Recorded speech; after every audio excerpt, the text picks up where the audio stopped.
여러분, 토마토가 한때는 두 얼굴의 과일이었다는 걸 아시나요? 북유럽에서는 독이 든 사과라 불리며 두려움의 대상이 되었고, 남유럽에서는 사랑의 사과라 불리며 욕망을 자극하는 과일로 받아들여졌습니다. 그런데 이 빨간 과일이 어떻게 두 얼굴을 가지게 되었을까요? 그리고 우리나라에는 언제, 어떻게 들어왔을까요? 오늘은 토마토의 놀라운 여정을 들려드릴게요. 토마토의 고향은 남아메리카, 지금의 페루와 에콰도르 지역입니다. 그곳 원주민들은 오래전부터 완두콩 크기의 작은 야생 토마토를 먹었고, 아즈텍 언어로 토마트리라 불렀습니다. 이 이름이 훗날 우리가 아는 토마토가 되었지요. 16세기 스페인 정복자들이 이 빨간 과일을 유럽으로 가져왔습니다. 당시 유럽에는 사과나 배처럼 단단하지도 않고 베리처럼 작지도 않은 크고 즙이 많은 부드러운 과일은 없었습니다. 그래서 토마토는 유럽인들에게 전혀 새로운 과일이었지요. 하지만 낯선 모양과 강한 신맛은 사람들에게 위화감을 주었습니다. 특히 토마토가 독성이 있는 벨라도나 맨드레이크 같은 가집과 식물과 닮아 있었던 점은 경계심을 키웠습니다. 당시 덜 익은 토마토에는 솔라닌 같은 독성 물질이 남아 있었을 가능성이 있고, 산성이 강한 탓에 속이 쓰렸을지도 모릅니다. 그래서 토마토는 쉽게 받아들여지지 않았습니다. 처음에는 귀한 식물이었기 때문에 귀족들만 토마토에 접근할 수 있었습니다. 그러나 그들 중 일부는 덜 익은 토마토를 먹었을 것이고, 그 때문에 복통이나 구토 같은 증상을 겪었을지도 모릅니다. 이런 일이 소문으로 번지면서 토마토는 곧 독이 든 과일이라는 평판을 얻게 되었을 가능성이 큽니다. 반대로 귀족들이 거들떠 보지도 않고 땅에 떨어져 자연스럽게 잘 익은 토마토는 가난한 농민들이 주워 먹었을 것입니다. 배고픔이 두려움보다 컸던 그들은 위험을 감수했을지도 모릅니다. 그런데 먹어보니 큰 문제가 없었던 거죠. 이런 차이가 누적되면서 토마토는 점차 대중 속으로 스며들었을 가능성이 큽니다. 한편 남프랑스에서는 토마토를 전혀 다르게 바라보았습니다. 남쪽은 기후가 따뜻해 토마토가 더 빨리 잘 익었기 때문에 덜 익은 상태에서 독성이 문제가 될 가능성은 상대적으로 낮았습니다. 대신 강렬한 붉은색과 짜릿한 신맛이 사람들의 감각을 자극하면서 토마토는 사랑의 사과라 불리며 욕망을 불러일으키는 과일로 받아들여졌습니다. 그리고 민간에서는 사랑과 욕망의 과일이라는 별칭이 빠르게 퍼져나갔습니다. 이후 이 인식은 남유럽 전역으로 번졌습니다. 흥미로운 점은 오늘날 연구에 따르면 토마토의 붉은 색소 성분인 리코펜이 전립선 건강을 지키고 항산화 작용을 한다는 것이 밝혀졌다는 사실입니다. 옛날에 사랑의 사과라는 별명이 완전히 근거 없는 말만은 아니었던 셈이지요.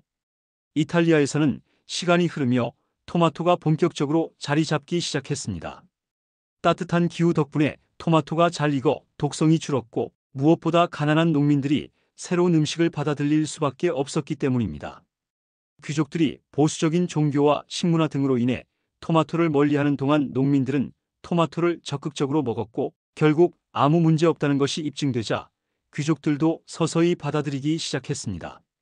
이 과정에서 토마토 소스가 파스타와 피자에 쓰이게 되며 지금 우리가 아는 이탈리아 요리의 토대가 마련되었습니다. 미국에서는 또 다른 사건이 있었습니다. 1893년 미국 대법원에서 토마토는 과일인가 채소인가라는 재판이 열린 것입니다. 당시 미국은 채소에만 관세를 부과하고 과일에는 세금을 매기지 않았습니다. 그래서 수입업자들은 토마토가 식물학적으로 과일이라며 세금을 내지 않으려 했고, 정부는 요리에서 채소로 쓰인다며 세금을 내라고 맞섰습니다. 결국 법원은 과학적으로는 과일이지만 요리에서는 채소로 쓰인다며 채소로 판결했습니다. 그 결과 토마토는 미국에서 법적으로 채소가 되었습니다. 우리나라에는 생각보다 일찍 전해졌습니다. 조선 후기 학자 이수광이 1614년에 쓴 지복유설에 토마토 기록이 등장합니다.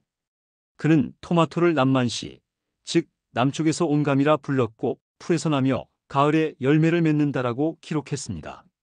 하지만 맛이 낯설고 시다는 이유로 대중화되지는 못했습니다. 이후 일제강점기를 거치며 일본을 통해 새로운 품종이 들어왔고, 1920년대에는 일본감이라 불리기도 했습니다. 그러나 본격적으로 인기를 얻은 것은 1960년대에서 1970년대 경제 성장과 함께 케첩이 보급되면서부터였습니다. 이때를 계기로 토마토는 우리 식탁에 자리 잡게 되었습니다. 토마토는 이제 세계인의 건강을 지키는 슈퍼푸드로 사랑받고 있습니다. 리코펜의 항산화 작용, 풍부한 비타민C, 혈압 조절에 좋은 칼륨 덕분입니다. 특히 익혀 먹으면 리코펜 흡수율이 높아져서 토마토 소스나 스튜가 생토마토보다 오히려 더 영양학적으로 뛰어납니다. 그럼 이런 파란만장한 역사를 가진 토마토로 간단하지만 맛있는 요리를 만들어 볼까요? 계량할 필요도 없을 만큼 간단하지만 맛은 훌륭한 두 가지 레시피입니다. 첫째, 중국식 토마토 달걀 볶음입니다. 토마토 2개를 깍둑 썰기하고 옆에 놔두세요. 달걀 3개를 풀어 팬에 기름 두르고 반쯤 익힌 뒤 접시에 덜어둡니다. 같은 팬에 기름을 조금 더 두르고 토마토를 넣어 볶다가 소금과 설탕 약간을 넣어 토마토의 신맛을 부드럽게 조절합니다.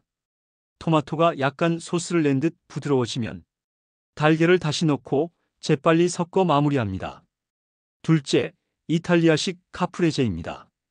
토마토 1개와 모차렐라 치즈를 같은 두께로 썰어 접시에 번갈아 올리고 바질을 얹은 뒤 올리브 오일과 발사믹 식초를 살짝 뿌리면 근사한 요리가 됩니다. 한때는 독이 든 과일로 오해받고 또 다른 곳에서는 사랑의 과일로 불렸던 토마토. 지금은 전 세계인의 식탁에서 건강을 책임지는 슈퍼푸드가 되었습니다. 오늘 이야기가 흥미로우셨다면 구독과 좋아요, 알림 설정까지 꼭 부탁드려요. 다음에도 더 재미있는 음식 이야기로 찾아뵙겠습니다. 감사합니다.